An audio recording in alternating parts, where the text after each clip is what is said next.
সমাজের একজন মুরব্বী ছিলেন। আমাকে অত্যন্ত স্নেহ করতেন। যেখানেই দেখা হয় রাস্তাঘাটে বিভিন্ন প্রোগ্রামে অত্যন্ত আদর করে কথা বলতেন, অত্যন্ত স্নেহ করতেন, অত্যন্ত ভালোবাসতেন। রাব্বুল আলামিনের কাছে আজকে দোয়া করি, তাই মনোব্যক্ত প্রার্থনা করি রাব্বুল আলামিন যেন ওনাকে জান্নাতের সুউচ্চ মাকাম দান করেন। আজকে ওনার সম্পর্কে আমি বিশেষ করে একটি কথা বলতে চাই। উনি এমন একজন বুজুর্গ ব্যক্তি ছিলেন, আলেম ছিলেন, শিক্ষাবিদ ছিলেন, ইসলামের খদমতগার ছিলেন, যিনি স্পষ্ট কথা বলতেন, যিনি সত্যের পথে, ন্যায়ের পথে, ইসলামের পথে আমার প্রিয় নবী সাল্লাল্লাহু আলাইহি সাল্লামের পথে ওনার বাণীগুলো, ওনার কথাগুলো, ওনার ওয়াজগুলো ছিল অত্যন্ত স্পষ্ট। কে খুশি হবে, কে বেজার হবে, সেই কথা ওনাকে কখনো চিন্তা করতে দেখি নাই। ইসলামের পক্ষে কথা বলতে গিয়ে ওনাকে নিয়ে অনেক ভুল বোঝাবুঝি হয়েছে, কিন্তু উনি কখনো এই ভুল বোঝাবুঝির সাথে আপোষ করেননি।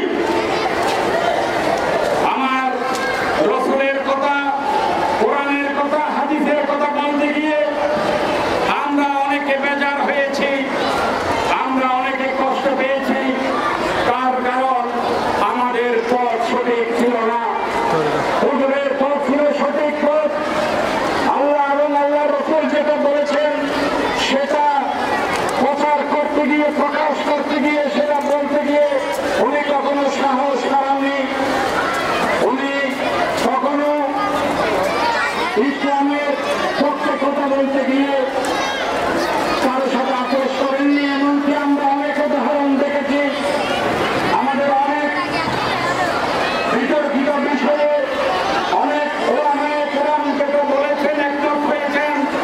উনি কোরআন হাদিসের আলোকে এই বিষয়ে সম্পূর্ণরূপে দ্বিমত পোষণ করার সাহস দেখিয়েছেন।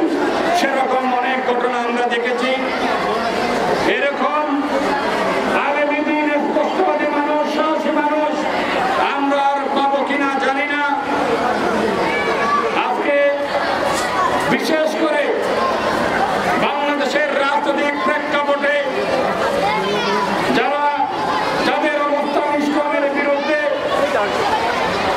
যাদের অবস্থান ইসলামকে বিতর্কিত করার পক্ষে, হুজুরের অবস্থান ছিল তাদের বিপক্ষে, হুজুরের অবস্থান ছিল তাদের বিপক্ষে সুউচ্চ কণ্ঠ।